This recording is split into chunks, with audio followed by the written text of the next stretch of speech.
So here we are, week 12 of your 12-week course. Wow, we've been together for 3 months. And I believe that this course is going to change your life in many different ways. But being able to actually speak really good English, wow, what a difference that's going to make.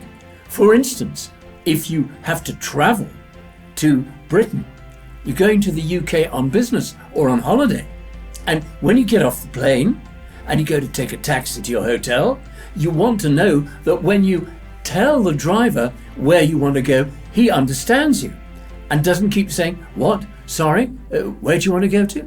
I mean, that would be embarrassing. So to be able to feel free and easy to go anywhere in England and be understood, that's great. But another really important point about having done this course is that lots of really good jobs in India are available with British or American companies, or they're recruiting in India for jobs in England. And when you go for an interview for a job, you need to have really good English. And there are some statistics that have shown me that many gifted young Indian businessmen actually don't get the job with a British company because when it comes to the interview, their English, when they speak, is just not good enough. So all that's going to change from now on, and I'm really pleased about that. And of course, I strongly recommend that you go over and over the 12 weeks of the course. And you go over and over the workbooks, 12 workbooks that give you all the important points from the course, and that you listen to the audio so you can hear exactly how you should be saying a sound or a word which is in the workbooks. So then you're going to see it, read it, and hear it. Now, there's a sound that we haven't touched on, I think, and that's a sound that comes at the end of so many words, and it's what I call a doing sound, because every doing word, doing, thinking, swimming, drinking, walking, they all end in what? Ing. Doing, walking.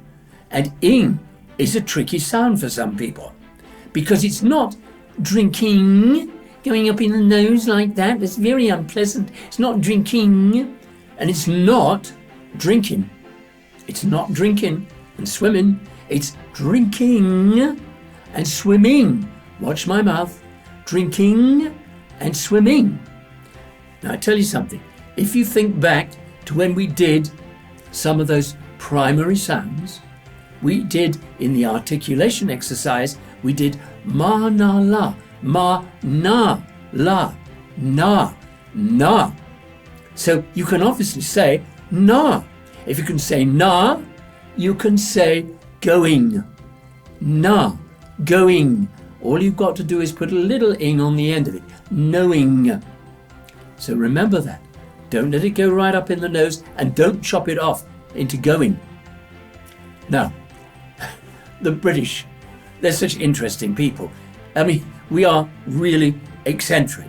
There's lots of things that we do that are really, really strange. But you know, one of the most extraordinary things we do, and I don't think anyone else in the world does it, we queue.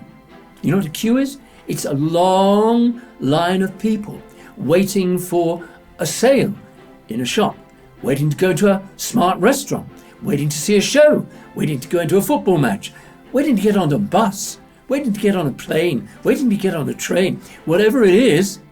Look at this. We queue. We queue for weeks sometimes when we want to get into something really important, like the promenade concert that we mentioned earlier on in this course. People queue up for days and days and days to get into that if they want to be a promenader. So, queuing, that's one of our weird things that we do. The other thing that we love, of course, is anything old. Old buildings, old this, that and the other, and antiques. Now, there is a street in London called Bond Street. Bond Street is full of very exclusive, very expensive antique dealers' emporiums. And it's also got all the big auction houses there. Yeah? So You know, for instance, here's a pot.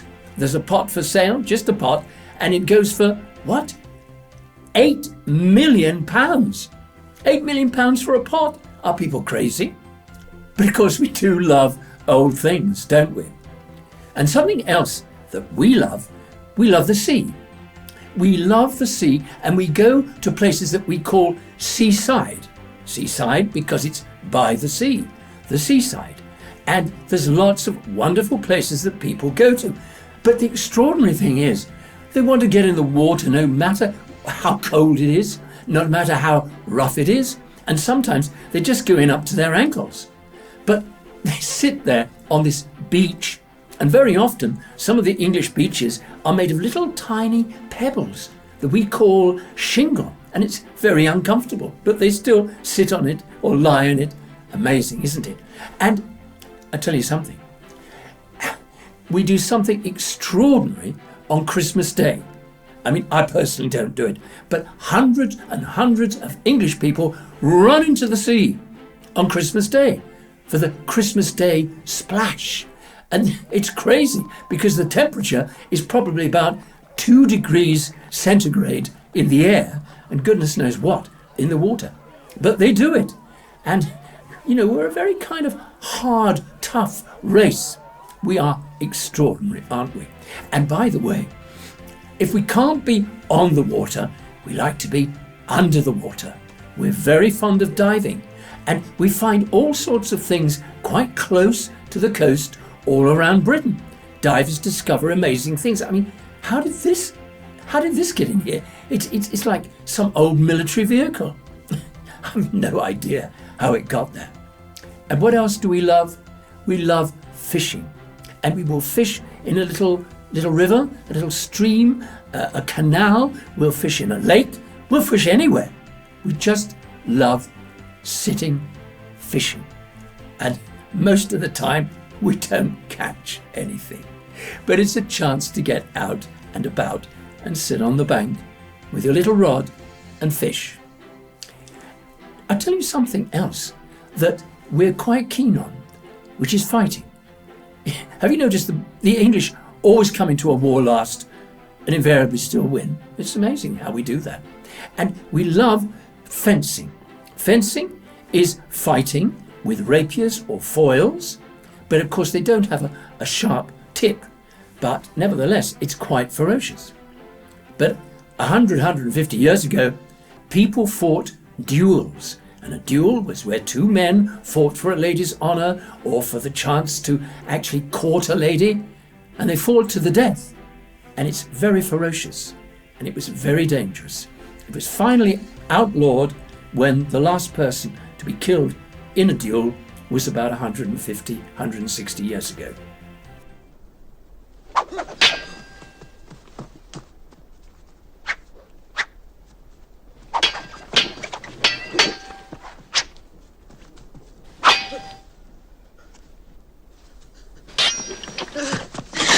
So, here we go with the last week. And what I want to remind you about, and I know I keep reminding you, but it's so important. Repetition, repetition, repetition, and practice, practice, practice. You know the saying, do you? Practice makes perfect. And I want you to be perfect when you speak English. And therefore, you've got to practice. Let me tell you some of the things that it's really important to practice. What was the very first thing that we did in this course? Tell me, what was the first thing? Yes, we did primary sounds. And what were they? Exactly. R, A, E, O, U. But then we used those in an exercise for articulation. But we did something before we started the exercise in articulation. What did we do? We did something musical. Yeah, we didn't sing, we hummed. And then we opened up on the hum into the primary sounds, like ma. Do you remember? That's very important. You must practice that because it gets the voice forward. Indian voices tend to be further back and higher up in the face than the English type. Yes? So, you've got to hum and get it forward. And when we were humming, here's something interesting. When we were humming, that's when we were doing ma, me, me, and that's what you're going to use, isn't it? To get on top of this ing thing. Look how it crinkles up when I do that. Ing. You've got to feel it just crinkling up here a little bit when you do ing. Very important. Now, we then went on to something which is terribly vital. I mean, all right, everything I do believe in this course is vital, but what's the most vital thing? No matter what you do with a voice, how do you actually get it out into the world with articulation and with the right sounds? Breathing, you're right. You've got to get the breath in. Preferably take the breath in through the mouth, because you can't get enough in through these little nostrils. So you take a big breath in and practice standing up, preferably in front of a mirror, with your hands on your rib cage, bottom of the rib cage there, you know where it is, upside down V there. And as you breathe in, you should feel the air filling the lungs, which are bigger than you think, and it forces the hands out and up. Ah, and you feel powerful and you feel great. So, primary sounds and breathing, and what else is important? What we call the secondary sounds. Those sounds that are like the primary long sound chopped off into a short one. And we did all those, and you've got them to refer to, and you must get the difference between a long sound like seat, and a short one like sit, because you can't seat on your sit. You've got to sit on your seat. Practice, practice, practice. And after we'd done the long sounds and the short sounds, we then went on to tune and tone and rhythm. And there's two very important speeches that have that great English tone and tune and rhythm to them. It's called, from the Latin, Iambic Pentameter, and it goes to be or not to be. That is the question. We shall fight them on the beaches, and we shall never surrender. It's incredible, isn't it? That is the English tune. You got to get the English tune. We don't want, when we're speaking English, to have any kind of tune other than the English tune. And accent. We talk about someone's accent. It means accent, the word means stress. So when we say someone's got a different accent to us, it means they stress the words differently. They might even stress a different part of the word, or the key sound in the word they might stress by going up. To be or not to be. It's got to be or not to be. We lean down on the important sound. And all the great writers, including Shakespeare, of course, what they do is write for those key sounds. To be or not to be. That is the question. You see what I'm doing? So those are all very, very important things. Of course, there are lots of other sounds like or and ow and I, and the combination sounds, which we also talked about. But you've got them all in your workbook. So you must go through the workbook and watch the videos and listen to the audio.